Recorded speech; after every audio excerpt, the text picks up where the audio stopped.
আম্মা বা'দ, কেমন আছেন আপনারা? আলহামদুলিল্লাহ। শুরুতেই মহান রব্বুল আলামিনের দরবারে শুকরিয়া আদায় করছি,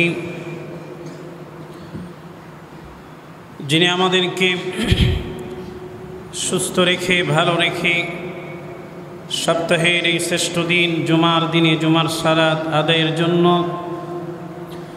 মসজিদে একত্রিত করেছেন। সেই মহান রবের দরবারে কালিমাতুশ শুকর পড়ছি, সকলে উচ্চ আওয়াজে পড়ছি আলহামদুলিল্লাহ। রব্বানা লাকাল হামদ হামদান কাসীরান তাইয়িবান মুবারাকান ফীহি। প্রশংসা করলাম কার? সর্ব অবস্থায় প্রশংসা করব একজনের, তিনি কে? সম্মানিত মসজিদের মুসল্লি ভাইয়েরা, আমরা আজকে শাওয়াল মাসের শেষ জুমা। আজকের আলোচনার বিষয় আমাদের ইসলামী শ্রমিকের মর্যাদা এবং অধিকার। গত 2 দিন আগে সারা পৃথিবীব্যাপী একটি দিবস গিয়েছে, আপনারা জানেন। সেটি হচ্ছে বিশ্ব শ্রমিক দিবস, আন্তর্জাতিক শ্রমিক দিবস। 1886 সাল থেকে এই দিবসটি পালিত হয়ে আসছে। আমরা মুসলিম, আমাদের ধর্ম ইসলাম, আমাদের নবী মুহাম্মদুর রাসূলুল্লাহ সাল্লাল্লাহু আলাইহি ওয়াসাল্লাম, আমাদের জীবন বিধান সংবিধান মহাগ্রন্থ আল কোরআন, আমাদের মেনে চলার বস্তু হচ্ছে 2টি, এক হচ্ছে কোরআন আর এক হচ্ছে মুহাম্মদুর রাসূলুল্লাহ সাল্লাল্লাহু আলাইহি ওয়াসাল্লামের রেখে যাওয়া সুন্নাহ। 1886 সাল তো সেই দিনের কথা, 150 বছর কাছাকাছি। কিন্তু শ্রমিকের অধিকারের ব্যাপারে ইসলাম 1500 বছর আগে যে দৃষ্টান্ত, যে নাজরানা এই দুনিয়াতে রেখে গিয়েছেন, 1886 সালের দিকে আমাদের তাকানোর প্রয়োজন নাই। আমরা সেই 1500 বছর আগে যদি তাকাই, কোরআন এবং সুন্নাহর ভিতরে শ্রমিক এবং মালিকের যে সম্পর্ক, শ্রমিকদের যে অধিকার ইসলাম প্রতিষ্ঠা করেছে, পৃথিবীর ইতিহাসে এই দৃষ্টান্ত বিরল। জোরে বলেন ঠিক কি না? সুতরাং আমাদের দৃষ্টি থাকবে কোরআন এবং সুন্নাহয়। পৃথিবীতে যতদিন সকল মানুষ কোরআন এবং সুন্নাহর এই নিয়ম পদ্ধতি, এই বিষয়গুলো মেনে না নিবে, ততদিন প্রতি বছরের প্রত্যেক দিনও যদি শ্রমিক দিবস পালন হয়, শ্রমিকের অধিকার প্রতিষ্ঠা হবে না, এটা নিশ্চিত। আপনি লিখে রাখতে পারেন সারা বছরও যদি শ্রমিক দিবস পালন হয়, তারপরও এই পৃথিবী থেকে শ্রেণী বৈষম্য যাবে না, এই পৃথিবী থেকে শ্রেণী আন্দোলন যাবে না, এই পৃথিবী থেকে শ্রমিক আন্দোলন যাবে না, শ্রমিকের অধিকার প্রতিষ্ঠিত হবে না। আপনি ইসলামকে মেনে নেন, মুহাম্মদুর রাসূলুল্লাহ সাল্লাল্লাহু আলাইহি ওয়াসাল্লামের রেখে যাওয়া যে সিস্টেম, যে পদ্ধতি, যে বিধান, যে অধিকার তিনি প্রতিষ্ঠা করে গিয়েছেন, সেগুলো বাস্তবায়ন করেন। ইনশাআল্লাহ এই পৃথিবীতে শ্রমিকের অধিকারের জন্য আর আন্দোলন করতে হবে না, শ্রমিক দিবসও পালন করতে হবে না। জোরে বলেন ঠিক কি না? সম্মানিত উপস্থিতি, আল্লাহ তাআলা মানুষকে সৃষ্টি করেছেন। সূরাতুল হুজুরাতের 13 নম্বর আয়াতে আল্লাহ তাআলা বলেন, ইয়া আইয়ুহান নাসু ইন্না খালাকনাকুম মিন যাকারিন ওয়া উনসা ওয়া জাআলনাকুম শুউবান ওয়া ক্বাবাইলা লিতাআরাফু ইন্না আকরামাকুম ইনদাল্লাহি আতকাকুম। আল্লাহু আকবার। আল্লাহ পাক সুবহানাহু ওয়া তাআলা তিনি বলেন, হে মানুষ, আমি তোমাদের সকলকে এক পুরুষ এক নারী হতে সৃষ্টি করেছি। সুবহানাল্লাহ। ওয়াজআলনাকুম শুউবান ওয়া ক্বাবাইলা লিতাআরাফু, তোমাদেরকে বিভিন্ন জাতি এবং গোত্রে আমি বিভক্ত করেছি যাতে তোমরা একে অন্যকে চিনতে পারো। সুবহানাল্লাহ। ইন্না আকরামাকুম ইনদাল্লাহি আতকাকুম, মূলত আমার কাছে তোমাদের মর্যাদা কিন্তু বংশ জাতি দিয়ে হয় না। আমার কাছে তোমাদের মর্যাদা, আমার কাছে তোমাদের সম্মান প্রতিষ্ঠিত হবে তোমরা কে কত বেশি আমাকে ভয় করেছো তার মাধ্যমে। সুবহানাল্লাহ। তাহলে এই আয়াতের মাধ্যমে আল্লাহ সুবহানাহু ওয়া তাআলা তার বান্দাদেরকে জানিয়ে দিলেন পৃথিবীতে বিভিন্ন শ্রেণী পেশার মানুষ থাকবে। কথা বলো ঠিক কি না? কেউ মালিক, কেউ শ্রমিক, কেউ প্রজা, কেউ রাজা। এভাবে করে শ্রেণী বৈষম্য এটা কে সৃষ্টি করেছেন? আল্লাহ। সবাইকে যদি মালিক বানিয়ে দিতেন শ্রমিক কোথায় পাইতেন? আবার সবাইকে যদি শ্রমিক বানিয়ে দিতেন তাহলে সে কার আন্ডারে কাজ করত? সুতরাং এই যে শ্রেণী বৈষম্য এটা কার সৃষ্টি? আল্লাহ। তা আল্লাহ তাআলা পরবর্তী যে কথা তিনি বলেছেন, শ্রেণী বৈষম্যে মানুষের সম্মান মর্যাদা আল্লাহর দরবারে প্রতিষ্ঠিত হয় না। আল্লাহর কাছে সেই সম্মানিত, সে কোন শ্রেণীর সেটা বিষয় নয়, যে যত বেশি তাকওয়াবান সে তত বেশি আল্লাহর কাছে দামি। সুবহানাল্লাহ। এই শ্রমিক পৃথিবীতে যা কিছু সুন্দর, একটা প্রবাদ আছে না, অর্ধেক তার করিয়াছে নারী অর্ধেক তার নর, এরকম একটা কথা আছে কি নাই? আসলে কথাটা পুরোপুরি সঠিক না। পৃথিবীতে যা কিছু সুন্দর আছে সব কিছুর পিছনে একজন শ্রমিকের হাত আছে। সুবহানাল্লাহ। কথা বলো ঠিক কি না? এই যে আমরা যে এখানে এসেছি, দাঁড়িয়েছি বা বসেছি, আমাদের মাথার চুলের দিকে তাকান, এখানেও একজন শ্রমিকের শ্রম আছে না নাই? তার শ্রমটা যদি এখানে না আসতো তাহলে আমরা কিন্তু আমাদের চুল এলোমেলো থাকতো, এত সুন্দর পরিপাটি করে আমাদের চুলটা থাকতো না। সুবহানাল্লাহ। এভাবে করে আমাদের মাথার টুপির দিকে তাকান, সেখানেও শ্রমিকের শ্রম আছে। আমাদের গায়ের জামার দিকে তাকান, সেখানেও শ্রমিকের শ্রম আছে। আমাদের প্রত্যেকটা বস্তুর দিকে তাকান, এখানে যতগুলো জিনিস আছে সব কিছুর পিছনে শ্রমিকের গাম আছে, শ্রমিকের শ্রম আছে। আলহামদুলিল্লাহ। এই যে পৃথিবীতে এত বড় বড় অট্টালিকা, এত বড় বড় বিল্ডিং নির্মাণ হচ্ছে, সব কিছুর পিছনে শ্রমিকের গাম মিশ্রণ আছে। ঠিক কি না? সব কিছুর পিছনে শ্রমিকের শ্রম আছে। এই জন্য এই শ্রমকে আল্লাহ তাআলা এত বেশি সম্মান দিয়েছেন, এত বেশি গুরুত্ব দিয়েছেন। কোরআনুল কারীমের প্রায় 125 বার এ আজরুন শব্দটা এসেছে। আলহামদুলিল্লাহ। 100 কয়বার? 25 বারের অধিক। এবং হাদিসে রাসূলে এত বেশি, রাসূলুল্লাহ সাল্লাল্লাহু আলাইহি ওয়াসাল্লাম এই শ্রমিকদের ব্যাপারে কথা বলেছেন, শ্রমিকদের অধিকারের ব্যাপারে কথা বলেছেন। এটি অন্য কোনো পেশার ব্যাপারে তিনি এত বেশি কথা বলেন না। বিদায় হজের ভাষণ রাসূলুল্লাহ বলেন সাল্লাল্লাহু আলাইহি ওয়াসাল্লাম, ওনার জীবনের একমাত্র হজ, একমাত্র হজ, জীবনের শেষ হজ, যেই হজে তিনি আরাফাতের ময়দানে দাঁড়িয়ে একটি ভাষণ দিয়েছিলেন। সারা পৃথিবীর মানুষের জন্য কিয়ামত পর্যন্ত এই ভাষণ একটি সংবিধান হয়ে থাকবে, একটি বড় দৃষ্টান্ত হয়ে থাকবে। সেই ভাষণে আল্লাহর হাবিব শ্রমিকের কথা বলে নাই। সুবহানাল্লাহ। সেই ভাষণেও তিনি শ্রমিকের কথা বলেন নাই। তিনি বলেছেন আর রেকাকুম, সাবধান সাবধান, তোমরা খুব সাবধানতা অবলম্বন করবে শ্রমিকদের ব্যাপারে। আতইমুকুম মিম্মা তাকুলুন, তোমরা যা খাবে তাদেরকে তাই খাওয়াবে। ওয়ালবিসুহুম মিম্মা তালবিসুন, তোমরা যা পরবে তোমরা তোমাদের অধীনস্থ শ্রমিকদেরকে তাই পরাবে। সুবহানাল্লাহ। সেটা বিদায় হজের ভাষণের কথা। শুধু তাই নয়, আমার হাবিব, আমার নবী মুহাম্মদুর রাসূলুল্লাহ সাল্লাল্লাহু আলাইহি ওয়াসাল্লাম দুনিয়া থেকে বিদায় নেবেন। দুনিয়া থেকে তিনি পর্দা করবেন, ওয়াফাত হবেন। কিছুক্ষণের ভিতরেই ওনার রূহ মুবারক আল্লাহর কাছে চলে যাবে। শেষ সময়ে তিনি যে কথাগুলো বলেছেন ওই কথার ভিতরে শ্রমিকের কথা আছে। সুবহানাল্লাহ। আল্লাহর হাবিবের জীবনের সর্বশেষ যে কথা, দুইটা কথা, আসসালাত আসসালাত আসসালাত ওয়া মা মালাকাত আইমানুকুম, ও আমার উম্মতেরা নামাজ নামাজ, তোমরা নামাজের প্রতি গুরুত্বশীল হবা। ওমা মালাকাত আইমানুকুম, এবং তোমাদের অধীনস্থদের ব্যাপারে তোমরা সজাগ থাকবা। সুবহানাল্লাহ, আল্লাহু আকবার, আল্লাহু আকবার।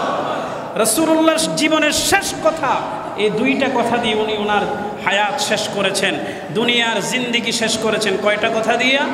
দুইটা। একটা হচ্ছে সালাত, আর একটা হচ্ছে শ্রমিকদের কথা। যারা শ্রম দেয় তাদের ব্যাপারে তোমরা সাবধান থাকবা, কোনোভাবে তাদের অধিকার তোমরা যেন নষ্ট না করো। আল্লাহু আকবার, আল্লাহু আকবার। তাহলে শ্রমিকদের যে সম্মান মর্যাদা, এটি কোরআন এবং সুন্নাতে সুপ্রতিষ্ঠিত। কোরআন এবং সুন্নায় যে অধিকারগুলো প্রতিষ্ঠিত করেছেন, এগুলো যদি দুনিয়ার মানুষ মেনে চলে, তাহলে পৃথিবীতে আর শ্রমিক আন্দোলন হবে না। শ্রমিকরা তাদের বেতনের জন্য রাস্তায় মিছিল মিটিং করতে হবে না। শ্রমিকরা তাদের অধিকার আদায়ের জন্য জীবন দিতে হবে না। জোরে বলেন ঠিক কি না? আল্লাহ তাআলা আমাদের সকলকে বোঝার তৌফিক দান করেন, আমিন। সম্মানিত ভাইয়েরা, আমরা কয়েকটি পয়েন্ট আকারে সংক্ষেপে আজকে আলোচনা করব। শ্রম এবং শ্রমিকের মর্যাদা। ইসলাম শ্রম এবং শ্রমিকের সর্বোচ্চ মর্যাদা দিয়েছেন, আলহামদুলিল্লাহ বলেন আলহামদুলিল্লাহ। ইসলাম ঘোষণা করেছেন ফরজ ইবাদতের ফর। কিসের ফর? ফরজ ইবাদতের ফর। মানুষের অন্যতম একটা ফরজ হলো তার হালাল রিজিক উপার্জনের জন্য শ্রম দেওয়ার জন্য বের হয়ে যাওয়া। সুবহানাল্লাহ। আল্লাহ রাব্বুল আলামিন পবিত্র কোরআনে সূরাতুল জুমা, সূরার নাম কি? সূরাতুল জুমা। এই সূরা জুমার ভিতরে 10 নম্বর আয়াত আল্লাহ তাআলা বলেন, ফাইদা কুদিয়াতিস সালাত, যখন তোমরা নামাজ আদায় করবে, সালাত যখন আদায় করবে, এরপর ফান্তাশিরু ফিল আরদি ওয়াবতাগু মিন ফাদলিল্লাহ, তোমরা আল্লাহর জমিনে বের হয়ে পড়ো আল্লাহর দেওয়া রিজিক অন্বেষণ করার জন্য। সুবহানাল্লাহ। ফরজ ইবাদত শেষ, তোমাদের সালাত আদায় শেষ, তোমরা রিজিকের জন্য বের হয়ে পড়ো। সুবহানাল্লাহ, আল্লাহু আকবার, আল্লাহু আকবার। কত বড় গুরুত্ব, কত বড় গুরুত্ব। আল্লাহর হুকুম ফরজ শেষ হওয়ার পরে অন্যতম ফরজ হচ্ছে তোমাদের হালাল রিজিক অন্বেষণের কাজ।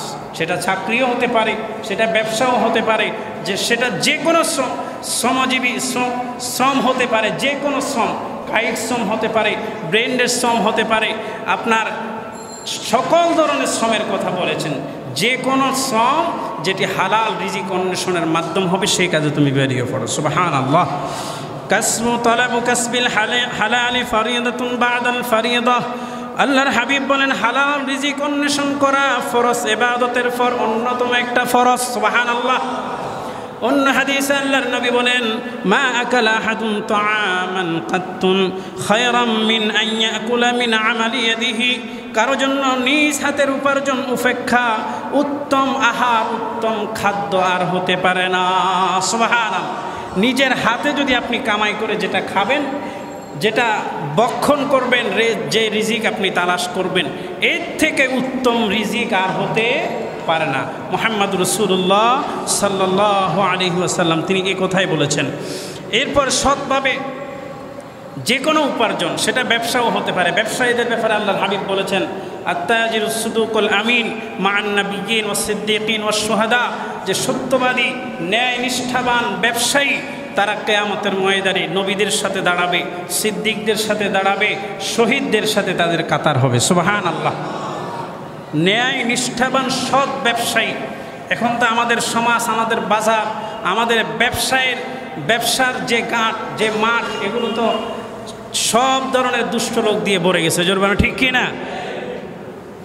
যত রকমের চুরি আছে সে জায়গায় করা হয়, যত রকমের ধোঁকাবাজি আছে সে জায়গায় করা হয়, মানুষকে এগুলো করা হয়। তো এই জন্য সত্যবাদী সত্যনিষ্ঠ ব্যবসায়ীও আল্লাহর কাছে দামি। কিয়ামতে তাদের হাসর হবে সিদ্দিকিনদের সাথে, নবীদের সাথে, শহীদদের সাথে। এবং যে কোনো হালাল কাজ, বৈধ কাজ, শ্রম দিয়ে সে তার রিজিক অন্বেষণ করবে, এর থেকে উত্তম কাজ, উত্তম ফরজিয়ত আদায় আর কিছু নাই। সুবহানাল্লাহ পড়া। আমার ভাইয়েরা বন্ধুরা, আশ্চর্য হবেন, পৃথিবীতে যত নবী রাসূল এসেছিল, সমস্ত নবী রাসূলরা তারা নিজেদের শ্রম দিয়ে তাদের রিজিক অন্বেষণ করেছেন। সুবহানাল্লাহ। আল্লাহু আকবার, আল্লাহু আকবার। পৃথিবীতে যত নবী রাসূল এসেছিল সমস্ত নবী রাসূল, কয়েকজন হাতে গোনা 2-4 জন ছাড়া সমস্ত নবী রাসূল এই পৃথিবীতে এসেছেন। তারা শ্রম দিয়ে তাদের রিজিক অন্বেষণ করেছেন, তাদের খাবারের ব্যবস্থা করেছেন। সুবহানাল্লাহ। রাসূল সাল্লাল্লাহু আলাইহি ওয়াসাল্লাম এই কথা বলার পরে উনাকে সাহাবীরা জিজ্ঞাসা করেন, ইয়া রাসূলুল্লাহ, আপনিও কি শ্রম দিয়েছেন? তিনি রাসূল সাল্লাল্লাহু আলাইহি ওয়াসাল্লাম আরেকটা হাদিস তিনি বর্ণনা করেছেন। ওই হাদিস বর্ণনা করার পরে সাহাবায়ে কেরাম এই কথা বললেন। রাসূল সাল্লাল্লাহু আলাইহি ওয়াসাল্লাম বলছেন, মা বাআসাল্লাহু নাবিয়্যান ইল্লা রাআল গানাম। পৃথিবীতে যত নবী রাসূল এসেছে সমস্ত নবী রাসূলরা ছাগল ছড়িয়েছিল। সুবহানাল্লাহ। কি ছড়াইছিল? তো এটা একটা শ্রম না? এটা শ্রমের কাজ কি না? ছাগল নিজের ছাগল না, নিজের ছাগলও ছড়িয়েছেন, আবার অন্যের ছাগলও ছড়িয়েছেন। সুবহানাল্লাহ। তখন আল্লাহর হাবিবকে সাহাবায়ে কেরাম রাদিয়াল্লাহু তাআলা আনহুম জিজ্ঞাসা করলেন, ইয়া রাসূলুল্লাহ, আপনি বলছেন পৃথিবীর সকল নবী রাসূলরা ছাগল ছড়িয়েছেন, ইয়া রাসূলুল্লাহ আপনিও কি ছাগল ছড়িয়েছেন নাকি? আল্লাহু আকবার। তখন আল্লাহর হাবিব কি বলেন? নাআম কুনতু আরআহা আলা কারারিতা লিআহলি মক্কা। আমি মক্কার জীবনে কয়েক কেরাত স্বর্ণ মুদ্রা, কয়েক কেরাত মুদ্রার বিনিময়ে মক্কার মানুষদের ছাগল ছড়িয়েছি। সুবহানাল্লাহ। আমার নবী, বিশ্ব নবী মুহাম্মদ রাসূলুল্লাহ সাল্লাল্লাহু আলাইহি তিনিও শ্রম দিয়েছেন, তিনিও শ্রমিক ছিলেন, তিনিও শ্রমিক দলের লিডার ছিলেন। সুবহানাল্লাহ পড়েন। তিনি শ্রম দিয়েছেন। মদিনার জীবনে আম্মা জান আয়েশা বলেন, ইয়া রাসূলুল্লাহ আপনার কোমর একটু বাঁকা কেন? কোমর এত দুর্বল কেন দেখা যায়? আল্লাহর হাবিব মুহাম্মদুর রাসূলুল্লাহ সাল্লাল্লাহু আলাইহি ওয়াসাল্লাম বলেন, ও আয়েশা, বয়সের কারণে আমার কোমর দুর্বল হয়ে নাই। এই মদিনা যখন ইহুদিরা ঘিরে ফেলেছিল, মদিনা আক্রমণ করবে, মদিনাকে রক্ষা করার জন্য 3 মাইল লম্বা 30 ফুট চওড়া 15 ফিট গভীর আমি বাংকার খনন করেছিলাম। সুবহানাল্লাহ। এই বাংকার খননের নেতৃত্ব আমি মুহাম্মদুর রাসূলুল্লাহ দিয়েছিলাম। আমি নিজে মাটি কেড়েছি, আমার কাটা মাটি সাহাবায়ে কেরাম মাথায় করে নিয়ে বাংকার তৈরি করেছে। আমি নিজেও মাটির জুড়ি মাথায় নিয়ে নিজে শ্রম দিয়েছি। এত বড় বাংকার তৈরি করতে গিয়ে আমার কোমরে যে ব্যথা হয়েছে, এই পর্যন্ত আমার সেই ব্যথা উপশম হয় নাই। সুবহানাল্লাহ। আল্লাহর হাবিব মুহাম্মদুর রাসূলুল্লাহ দো জাহানের বাদশা নবী, আমাদের পেয়ারা নবী, তিনি নিজেও শ্রমিক ছিলেন, শ্রম দিয়েছেন। অনেক হাদিস খুঁজলে পাওয়া যায় রাসূলুল্লাহ সাল্লাল্লাহু আলাইহি ওয়াসাল্লামের ঘরে কোনো খাবার নাই, ঘরে কোনো খাবার নাই। তিনি ফাতেমার ঘরে গেলেন। ফাতেমার ঘরে গিয়ে দেখলেন ওনার মেয়ের মুখ নবীজি থেকে আরও শুকনা হয়ে আসে। মহিলাদের ধৈর্য একটু কম হয়। ফাতেমাকে জিজ্ঞাসা করলেন, ফাতেমা কি ব্যাপার, ঘরে কোনো খাবার দাবার আছে নাকি? রাসূলুল্লাহ কয়দিন উপবাস সেটা বলে না। ফাতেমা একটু মুস্কি হেসে বললেন, আব্বাজান আজকে 3 দিন ঘরের চুলায় আগুন জ্বলে না, আমিও উপবাস, আপনার কলিজার টুকরার নাতিরাও কিন্তু উপবাস। সুবহানাল্লাহ, আল্লাহু আকবার। রাসূল সাল্লাল্লাহু আলাইহি ওয়াসাল্লাম বলেন, ফাতেমা রে, ধৈর্যের পরিচয় দিতে হবে।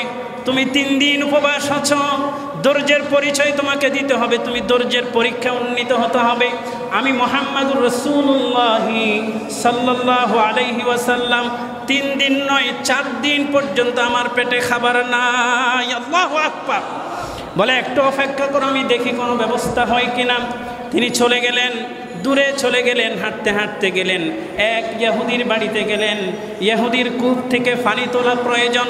মুহাম্মদুর রাসূলুল্লাহ বললেন, ও ইহুদি, আমি তোমার কূপ থেকে পানি আমি উত্তোলন করে দেব, বিনিময়ে আমাকে কি দিবা? বলে, কূপ থেকে 1 বালতি পানি তুলবা, তোমাকে 1টা খেজুর দেওয়া হবে। মুহাম্মদুর রাসূলুল্লাহ সাল্লাল্লাহু আলাইহি ওয়াসাল্লাম তিনি কূপ থেকে গনে গনে 8 বালতি পানি তুলেছেন। 8 বালতি পানি তোলার পরে 9ম বালতি যখন তুলবেন, তখন দড়ি ছিঁড়ে বালতিটা নিচে পড়ে গিয়েছে। আল্লাহু আকবার। ইহুদি রাগান্বিত হলেন। কোনো বর্ণনায় আছে ইহুদি রাগান্বিত হলে মুহাম্মদুর রাসূলুল্লাহকে শট মেরেছেন, এই বর্ণনাও পর্যন্ত আছে। থাপ্পড় দিয়েছেন, এই বর্ণনাও আছে। মুহাম্মদুর রাসূলুল্লাহ তখন বললেন, ও ইহুদি, 8 বালতি পানি আমি তুললাম, তুমি আমাকে 8টা খেজুর দিয়ে দাও, আমি চলে যাব। 8টা খেজুর নিয়ে তিনি ফাতেমার ঘরে আসলেন। তিনি তার নাতি এবং মেয়ে মুহাম্মদুর রাসূলুল্লাহ তিনি নিজেও বাগ বাটোয়ারা করে 8টা খেজুর খেয়ে তাদের ক্ষুধা নিবারণ করেছেন। সুবহানাল্লাহ, আল্লাহু আকবার, আল্লাহু আকবার। কেমন নবীর উম্মত আমরা! সুতরাং নবীও শ্রমিক ছিলেন, তিনিও শ্রম দিয়েছেন। সাহাবীদের ঘটনা বলতে গেলে এই অল্প সময়ে বলা সম্ভব নয়। আমরা মূল আলোচনায় যাই। অনেক সাহাবী, বেশিরভাগ সাহাবী তারা শ্রমিক ছিলেন, শ্রম দিতেন, শ্রম দিয়ে তারা কাজ করে খেতেন। অধিকাংশ সাহাবীরা ছিলেন শ্রমিক। এজন্য শ্রমকে ইসলামে এত বেশি গুরুত্ব দেওয়া হয়েছে। যারা শ্রমিক শ্রেণী তাদের মর্যাদা আল্লাহর দরবারে অনেক অনেক বেশি। আল্লাহর হাবিব বলেছেন, আল কাসিবু হাবিবুল্লাহ, যারা শ্রমিক তারা হচ্ছে আল্লাহর বন্ধু। সুবহানাল্লাহ, যারা শ্রমিক তারা কার বন্ধু? আল্লাহ। তো এই শ্রম এটি অনেক বড় একটি বিষয়। এজন্য শ্রমিকের অধিকার কোনোভাবে যেন নষ্ট না হয়, শ্রমিকের অধিকার কোনোভাবে যেন নষ্ট না হয়। আবার শ্রমিকের উপরও দায়িত্ব আছে, মালিকের অধিকার যেন কোনোভাবে নষ্ট না হয়। উভয়জনের দায়িত্ব আছে। এজন্য আমরা অধিকাংশ মানুষ এখানে শ্রমিক, আমরা শ্রম দিই, কাজ করি। আলহামদুলিল্লাহ পড়েন, আলহামদুলিল্লাহ। আল্লাহ আমাদের শারীরিক সক্ষমতা আরও বৃদ্ধি করে দেন, আমিন পড়ে না। এটা অনেক বড় ব্যাপার। চুরি করা শরম, চুরি করা লজ্জার, জোর বলেন ঠিক কিনা? শ্রম যে কোনো কাজ, never under estimate any job. কোনো কাজ ছোট নয়, কোনো কাজ ছোট নয়। সকল বৈধ কাজ আল্লাহর কাছে সম্মানিত। সুবহানাল্লাহ। আপনি হালাল রিজিকের ব্যবস্থা আল্লাহ করেছেন, এটি কত বড় যে শুকরিয়ার বিষয়। যারা হারাম খায় তারা যখন কিয়ামতের মাঠে দাঁড়াবে, আর আপনি যখন কিয়ামতের মাঠে দাঁড়াবেন তখন বুঝে আসবে। সুবহানাল্লাহ। এজন্য শুকরিয়া আদায় করেন, আলহামদুলিল্লাহ আমাদের শ্রমের ব্যবস্থা আছে। অধিকাংশ মানুষ আমরা এখানে শ্রমিক, আবার কিছু কিছু মালিক শ্রেণীও আমরা আছি। উভয়জনের অধিকারের কথা ইসলাম বলেছেন।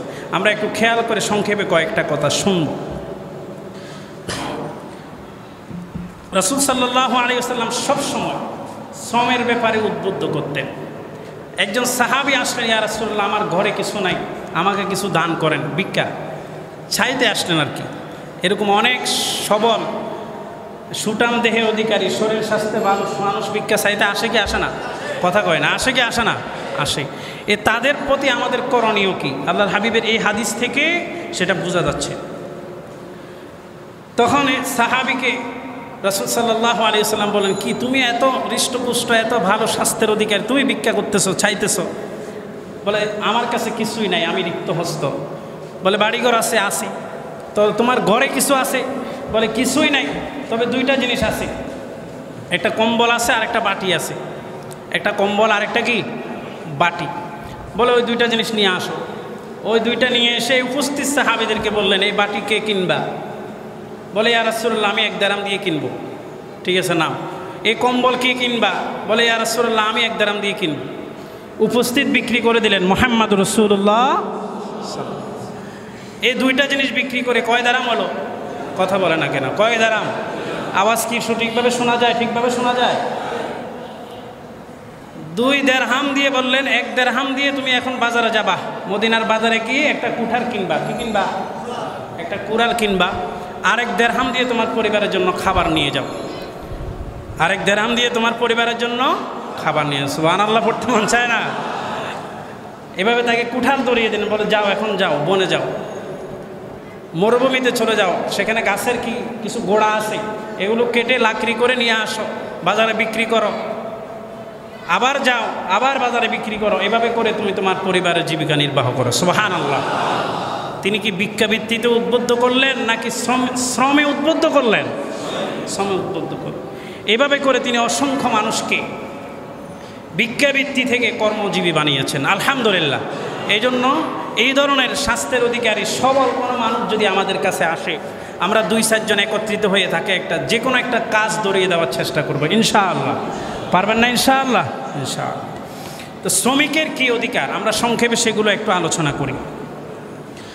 শ্রমিকের 1 নম্বর অধিকার হচ্ছে সাধ্যের বাহিরে তাকে কোনো কাজ ছাপিয়ে দেওয়া যাবে না। আপনি যাকে শ্রমে নিয়েছেন তার শারীরিক অবস্থা, তার শক্তি সামর্থ্য খেয়াল করে তাকে কাজ দিতে হবে। সে আলগাইতে পারবে, তুলতে পারবে 20 কেজি, আপনি তাকে 40 কেজি দিলে হবে? এটা জুলুম হবে। এজন্য নেওয়ার সময় আপনাকে খেয়াল করে নিতে হবে। যাকে শ্রমে নেবেন যে কোনো কাজ তার সাধ্যের বাহিরে দেওয়া যাবে না। আল্লাহর বান্দার উপর সাধ্যের বাহিরে কোনো হুকুম দেন নাই। সুবহানাল্লাহ। লা ইউকাল্লিফুল্লাহু নাফসান ইল্লা উসাহা, যে তোমাদের সাধ্যের বাহিরে আমি তোমাদেরকে কোনো কিছু চাপিয়ে দেই নাই। বলেন তো এই যে নামাজ কয় ওয়াক্ত এখন? জোরে বলেন না, কয় ওয়াক্ত? তো এটা যদি 50 ওয়াক্ত হইতো আল্লাহ দিতে পারতেন কি পারতেন না? নিশ্চয়ই তিনি আমাদের সৃষ্টিকর্তা, তিনি জানেন, আমাদেরকে বুঝেন, সবচেয়ে ভালো জানেন, সবচেয়ে ভালো বুঝেন। ওনার থেকে বেশি আমাদেরকে কেউই জানে না, কেউই বুঝে না। জোরে বলেন ঠিক কি না? এটা বুঝেই তিনি সেটাকে সিস্টেমিকলি আল্লাহ সুবহানাহু ওয়া তাআলা তার নবী মুহাম্মদ রাসূলুল্লাহ সাল্লাল্লাহু আলাইহি ওয়াসাল্লামের মাধ্যমে তিনি 50 থেকে আমাদেরকে 5-এ নামিয়ে আনছেন। সুবহানাল্লাহ। কথা বলেন ঠিক কি না? তো সাধ্যের বাহিরে কি আল্লাহ আমাদেরকে দিছেন? কোনো হুকুম এই জন্য সাধ্যের বাহিরে দেওয়া হয়নি। হজ কি সবার উপর ফরজ? যাকাত সবার উপর ফরজ? যার অ্যাবিলিটি আছে তার উপর ফরজ। আল্লাহ যদি বলতেন সবাইরে হজ করতে হবে, তাহলে তো ওই কি মাহমুদ একটা হেঁটে চলে গেছে না কয় মাসে? কথা বলেন হ্যাঁ, 6 মাস না 4 মাসে আলিফ মাহমুদ কুমিল্লার হেঁটে চলে গেছে না? তো সবার উপর যদি আল্লাহ ফরজ করে দিন, সবাই তো তার মতো গাট্টি গোসলা গোল করে হাঁটতে হইতো। কথা বলেন ঠিক কি না? তো বছরে আসতে যাইতে 1 বছর শেষ, কাজ কখন করবেন, খাবেন কখন? অন্য কোনো কিছু করার সময় থাকতো না। তো সবাইকে তো আল্লাহ ফরজ করেন নাই, যাদের কাছে সামর্থ্য আছে আল্লাহ তাদের উপর ফরজ করেছেন। এটা আল্লাহ তাআলার বড় দয়া, বড় অনুগ্রহ, আলহামদুলিল্লাহ। তো আল্লাহও যেমন কারোর উপর অতিরিক্ত বোঝা চাপান না, ঠিক তেমনি আল্লাহর কোনো বান্দাও তার কোনো বান্দার উপরে যেন অতিরিক্ত কোনো কিছু না চাপায়। যতটুকু তার সাধ্যের ভিতরে ততটুকু তাকে কাজ দিতে হবে। ওয়ালা ইউকাল্লিফু মিনাল আমালি ইল্লা মা ইউতিকু, শ্রমিককে সাধ্যের বাহিরে কোনো কাজের জন্য কষ্ট দেয়া যাবে না। মুহাম্মদ রাসূলুল্লাহ তিনি বলে গিয়েছেন, আন আশুক্কা আলাইক, তিনি বলে গিয়েছেন আমি তোমাকে কষ্ট দিতে চাই না। অর্থাৎ শুআয়ব আলাইহিস সালাম মুসা আলাইহিস সালামের শুআয়ব আলাইহিস সালাম মুসা আলাইহিস সালামকে শ্রমিক হিসাবে নিয়েছিলেন। সুবহানাল্লাহ। কোরআনুল কারীমে সূরা কাসাসে এই ঘটনা আছে। ওনারা এক মেয়েকে বিয়ে করেছিলেন, বিয়ে করার পরে এর বিনিময়ে মুসা আলাইহিস সালাম 8 বছর শুআয়ব আলাইহিস সালামের কাছে কাজ করছিল। সুবহানাল্লাহ। কয় বছর? 8 বছর কাজ করছিল শ্রমিক হিসাবে। এরপরে তিনি তখন বলেছেন আনশুক্কা আলাইক, হে মুসা আমি তোমার উপর কষ্টসাধ্য কোনো কাজ আমি চাপিয়ে দিব না। তো ঠিক একইভাবে এই যে মুসা এবং শুআয়ব আলাইহিস সালামের যে মূলনীতি, শ্রমিক এবং মালিকের যে সম্পর্ক হবে পৃথিবীতে যুগে যুগে, এটাই শ্রমিক এবং মালিকের বড় একটি মাইল ফলক, বড় একটি দৃষ্টান্ত, বড় একটি দলিল, এবং কিয়ামত পর্যন্ত মালিক শ্রমিকের সম্পর্ক এটাই থাকবে। আল্লাহর দরবারে এটা এত বেশি পছন্দনীয় হয়েছেন, আল্লাহ তাআলা কোরআনুল কারীমে এটা তুলে দিয়েছেন। সুবহানাল্লাহ। 2 নাম্বার, যথাযোগ্য পারিশ্রমিক নির্ধারণ করা। কি নির্ধারণ করা বলেন না? আল্লাহ রাব্বুল আলামিন পবিত্র কোরআনে বলেন, ওয়ালা তাবখাসুন নাসা আশিয়াআহুম ওয়ালা তা'সাউ ফিল আরদি মুফসিদিন, তোমরা লোকদের প্রাপ্য বস্তু কম দিও না, পৃথিবীতে বিপর্যয় তোমরা সৃষ্টি করো না। আল্লাহু আকবার। আনজিলুন নাসা মানাজিলাহুম, তোমরা মানুষকে তার অনুপাতে সম্মান করো। যে যতটুকু সম্মান পাবে অবশ্যই তাকে ততটুকু সম্মান দিতে হবে।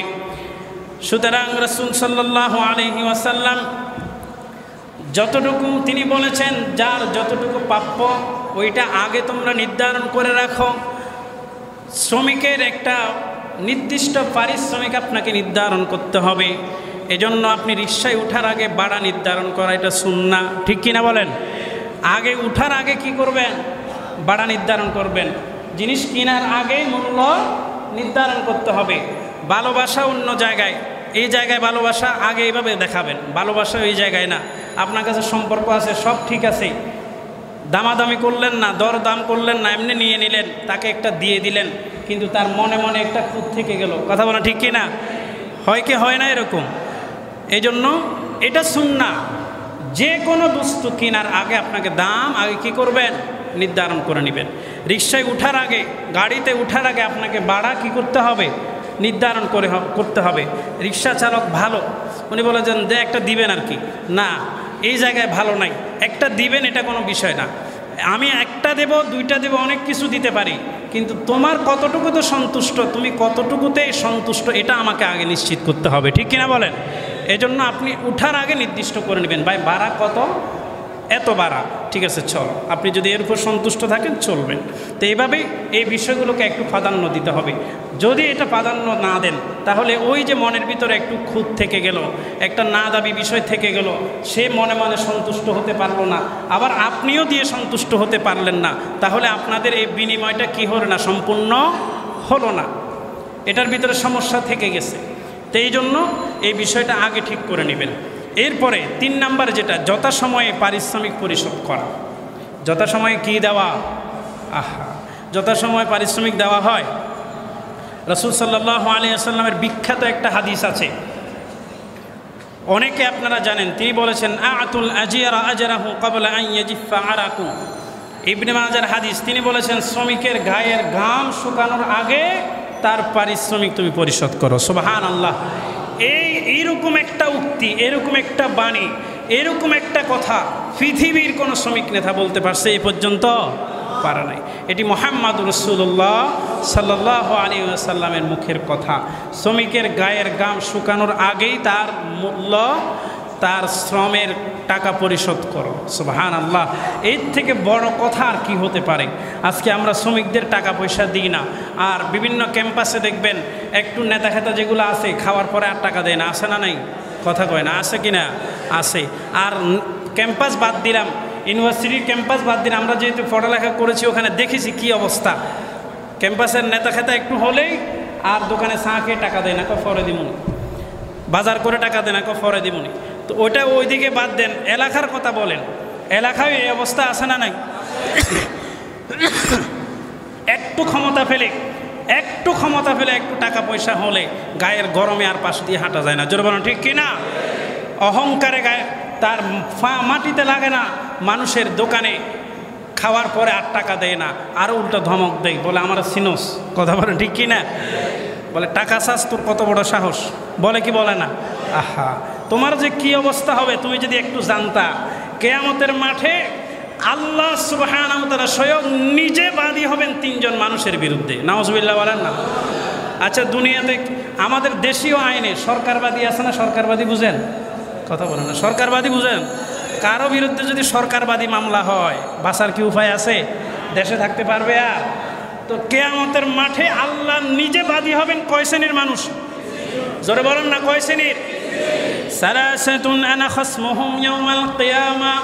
আল্লাহর হাবিব হাদিসে কুদসিতে বলেন, কিয়ামতের মাঠে আমি 3 শ্রেণীর মানুষের বিরুদ্ধে সরাসরি আমি নিজে মামলা করব। আমি নিজে মামলা করে আমি নিজে তাদের বিচার করব। আল্লাহু আকবার। 3 শ্রেণীর ভিতরে 1 শ্রেণী হলো কারা? ওয়ারাজুলুন ইস্তাজারা আজরান ফাস্তাওফা মিনহু ওয়া লাম ইউতি আজরা। যে ব্যক্তি শ্রমিক নিয়োগ করে কাজ আদায় করে নিল, কিন্তু শ্রমের পারিশ্রমিক সে প্রদান করলো না। এই 3 শ্রেণীর 1 শ্রেণী হচ্ছে এই ব্যক্তি, তার বিরুদ্ধে কিয়ামতের মাঠে আমি আল্লাহ নিজে বাদী হয়ে তার বিচার করব। আল্লাহু আকবার। নেতা, তুমি মনে রাখবা, তুমি ওই দিনের জন্য অপেক্ষা করো, ক্ষমতাসীন তুমি ওই দিনের জন্য অপেক্ষা করো যেই দিন আল্লাহ সুবহানাহু ওয়া তাআলা নিজে তোমার বিরুদ্ধে মামলা করবে, বাঁচার কোনো উপায়, সেদিন বের হবে তোমার ক্ষমতা। জোরে বলেন ঠিক কিনা?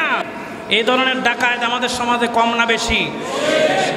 কিভাবে ঠকানো যায় মানুষকে, কিভাবে ঠকানো যায়, কিভাবে কার অধিকার নষ্ট করা যায়।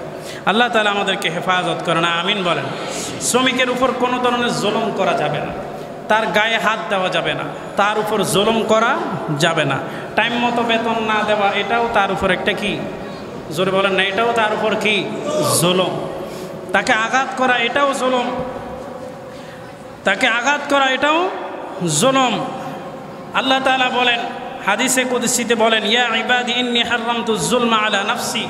হে মানুষ সকল, আমি নিজের উপর জুলুমকে হারাম করে নিলাম। কিয়ামতের মাঠে আল্লাহ তাআলা কারো উপরে বিন্দুমাত্র জুলুম করবেন না। সুবহানাল্লাহ। যার প্রাপ্য তাকে শতভাগ বুঝিয়ে দিবেন, শতভাগ, 1% এদিক সেদিক হবে না, শতভাগ বুঝিয়ে দিবেন। আল্লাহ বলেন আমি নিজের উপর জুলুমকে হারাম করে নিলাম, ওয়াজআলতুহু বাইনাকুম মুহাররামা ফালা তাযালামু, তোমাদের উপর জুলুমকে হারাম করে দিলাম, একে অপরের উপর তোমরা জুলুম করবা না। কে বলেছেন? এজন্য কোনো প্রকার জুলুম শ্রমিকের উপর করা যাবে না। 5 নাম্বার, শ্রমিকের সাথে সুন্দর আচরণ করতে হবে। কি আচরণ করতে হবে? সুন্দর ব্যবহার করতে হবে। পৃথিবীতে এমন দৃষ্টান্ত দ্বিতীয় আর কেউ রেখে যেতে পারে নাই, যেটি মুহাম্মদ রাসূলুল্লাহ সাল্লাল্লাহু আলাইহি ওয়াসাল্লাম রেখে গিয়েছেন।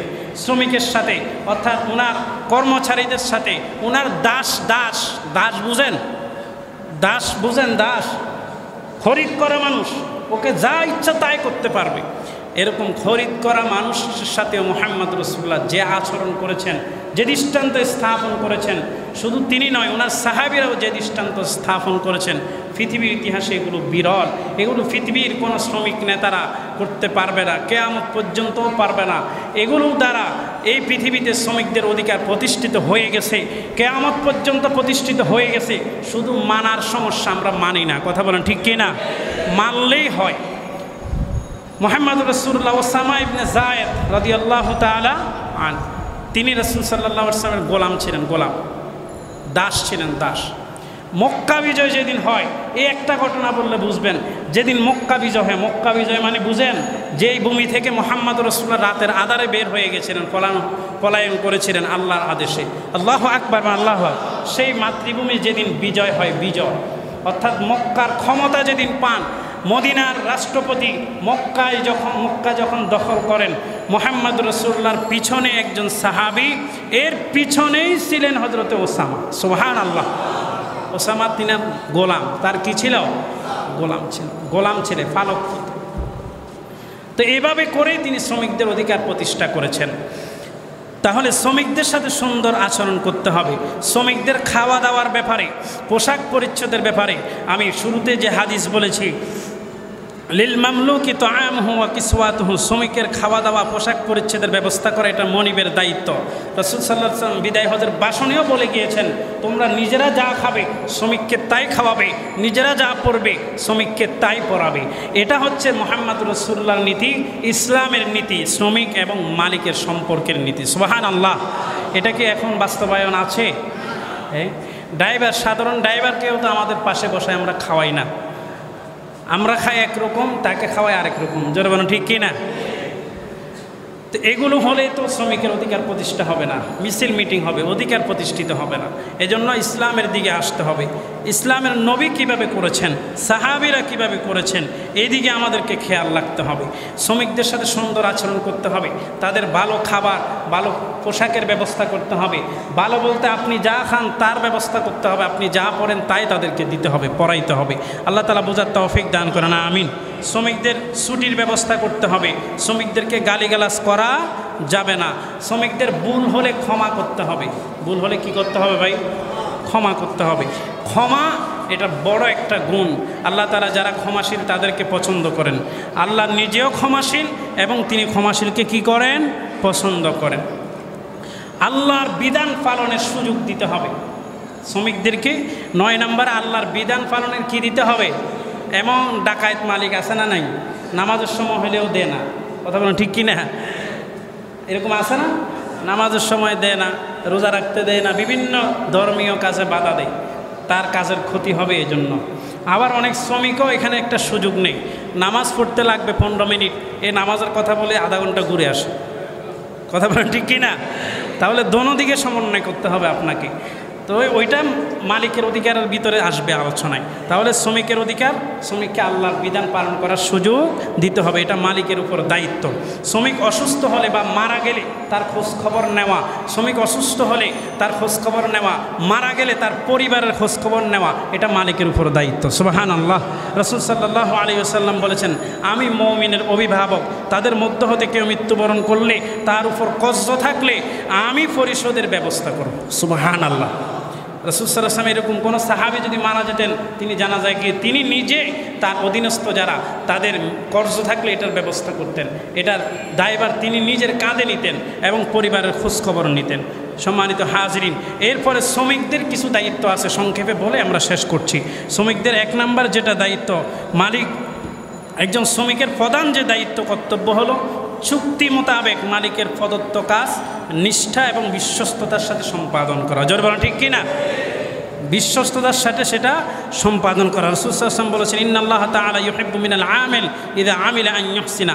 আল্লাহ ওই শ্রমিককে বেশি ভালোবাসেন যে সুন্দরভাবে তার মালিকের কাজ সম্পাদন করে। সুবহানাল্লাহ, কোনো ফাঁকি ঝুঁকি না দেয়। এখন অধিকাংশ শ্রমিক এই কাজে ফাঁকি দেয়। মালিক থাকলে একরকম, মালিক না থাকলে, কথা বলেন ঠিক কিনা বলেন না? তাহলে এই শ্রমিকের অধিকারের কথা কিন্তু ইসলাম বলে নাই। আগে তুমি মালিকের অধিকার প্রতিষ্ঠা করো। তোমারও জিজ্ঞাসা আছে, তোমাকে আল্লাহ তাআলা প্রশ্ন করবেন, জিজ্ঞাসা করবেন মালিকের অধিকারের ব্যাপারে, যেমনিভাবে মালিককে জিজ্ঞাসা করবেন তোমার অধিকারের ব্যাপারে। জোরে বলেন ঠিক কিনা? তো এই জন্য এই ব্যাপারে আমরা খেয়াল থাকবো। কাজে ফাঁকি দিয়ে নিয়মিত হাজিরা খাতায় উপস্থিত না থেকে হাজিরা মেনটেন করে বেতন আদায় করা হয় কি হয় না? হয়। এখনকার স্কুলগুলোতে, এই কলেজগুলোতে এই সমস্যাগুলো বেশি। জোর বলেন ঠিক কিনা? ইউনিভার্সিটিগুলোতে এই সমস্যাগুলো বেশি আসে না, কিন্তু হাজিরা আরেকজনকে দিয়ে দেয় আর মাস শেষে পরিপূর্ণ টাকা নিজের ব্যাংকে অ্যাকাউন্টে ঢুকাই ফেলে।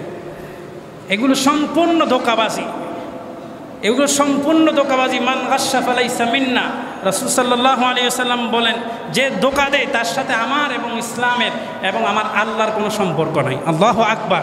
এই জন্য ধোঁকাবাজি করে আপনি টাকা নেবেন, এই টাকা আবার এটাকে সবচেয়ে হালাল ইনকাম মনে করবেন, এটা হতে পারে না। ধোঁকাবাজি যেন আপনার চাকরিতে, আপনার শ্রমে যেন না থাকে। মালিকের যে দায়িত্বে, যতটুকু এগ্রিমেন্টে, চুক্তিতে আপনার সাথে যেভাবে কাজের কথা হয়েছে ঠিক সেইভাবে শতভাগ কাজ তাকে বুঝিয়ে দিতে হবে। জোরে বলেন ঠিক কিনা? ওয়ালা আব্দুল মামলুকু ইযা আদ্দা হাক্কাল্লাহ ওয়া হাক্কা মাওয়ালি। ওই শ্রমিক যে নিজের মালিকের হক আদায় করে এবং আল্লাহর হক আদায় করে, ওই শ্রমিককে আল্লাহ তাআলা বেশি ভালোবাসেন। সুবহানাল্লাহ। অনেক শ্রমিক আছে, শ্রমজীবী মানুষ আছে, খুব সুন্দরভাবে শ্রমিক মালিকের কাজ করে কিন্তু আল্লাহর হক আদায় করে না। কথা বলেন ঠিক কিনা? বলে কাজের চাপে পারতেছি না।